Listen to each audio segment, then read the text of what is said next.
So we're a group of students from Perth College, ranging from years 5, 6 and 8.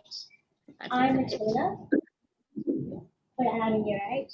I'm Elizabeth and I'm in year 6. I'm Chloe and I'm in year 6. I'm Alessia and I'm in year 5. Fantastic. Well, we're ready when you are, Brainy Barnacles. Biofouling is a massive problem in oceans and costs large amounts of money and resources to address. Biofouling is when marine animals such as coral, barnacles and algae invade man-made objects by settling or clinging onto them.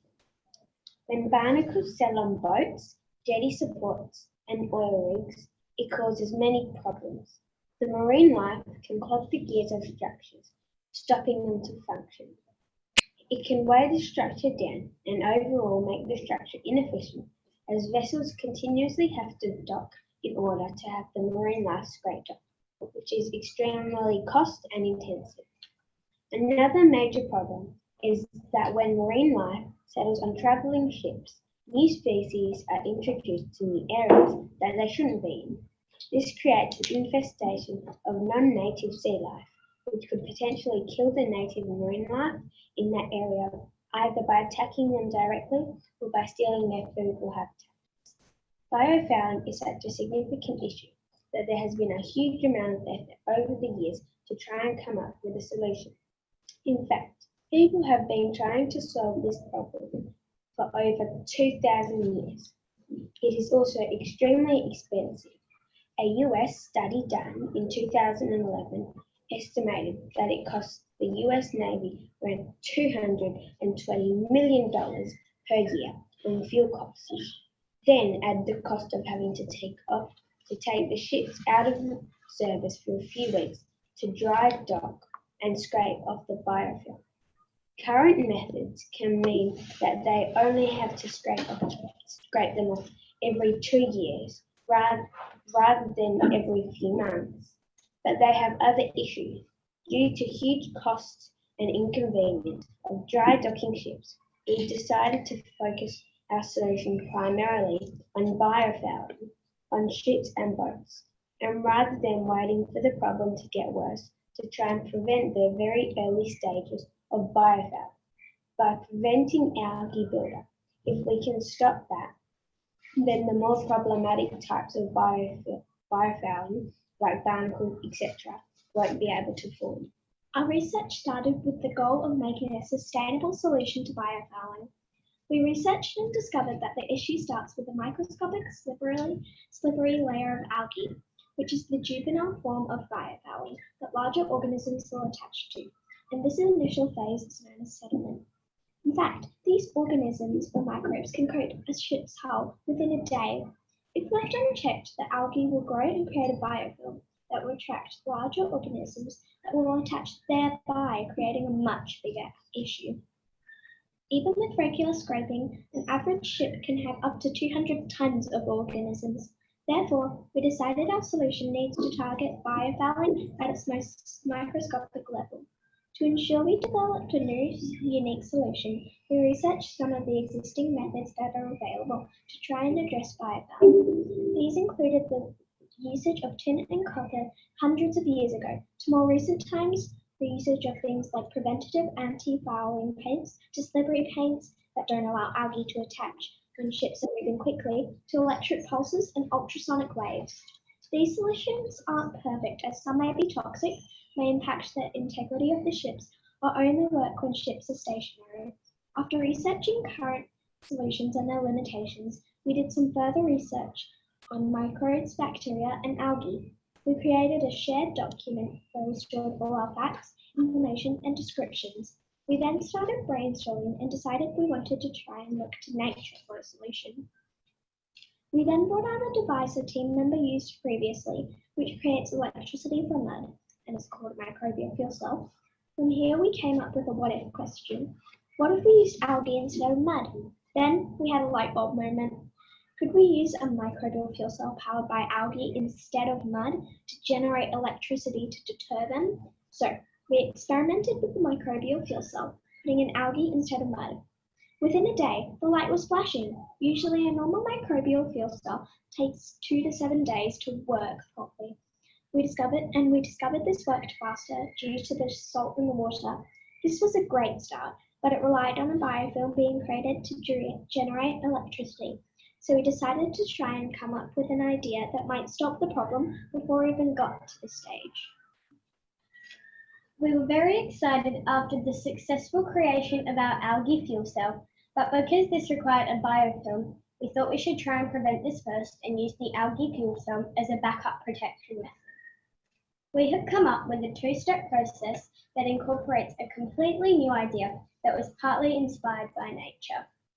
It is aimed at addressing the first level of biofouling, stopping algae being able to form and stick to the structure. There are 2 layers of protection in our solution, but both can be used separately on boats and other structures. The first level of protection is a flexible bristle-like first layer that will keep most of the algae out, as they will not settle on moving surfaces. This was inspired by the motion of moving seagrass. The advantage of having bristles is that they will move with the ocean's current and doesn't require the vessel to be moving at fast speed for them to be effective. We have decided to make our bristles out of neoprene, a rubber that is salt water resistant, flame resistant, robust, and does not weather. It is the ideal material for our bristles.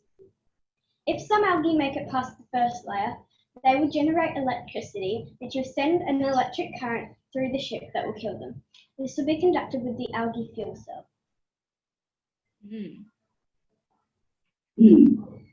Ooh. We have come up with a name for our solution, BEAR, BEAR, which is an acronym for Bristle Electric Algae Repellent. Here is the microbial fuel cell. We have attached an LED so you can see how the algae is generating electricity. Oh, that's cool. And this is how the microbial fuel cell will be wired to the sides of the ships.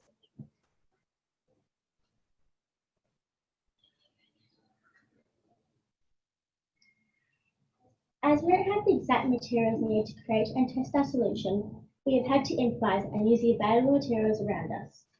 Firstly, we made a prototype for the bristles to attach to the surface of the ship by using 4 plastic tubes, which we stuck copper wires into.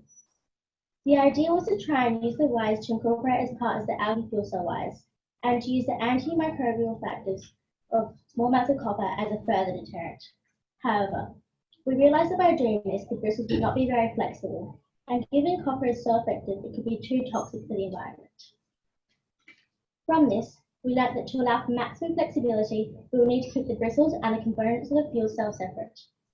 To replicate the actual bristles, firstly, we tried placing soft plastics into a mixture of river water and algae, see if any algae were on the soft, flexible, and moving with the water current plastics.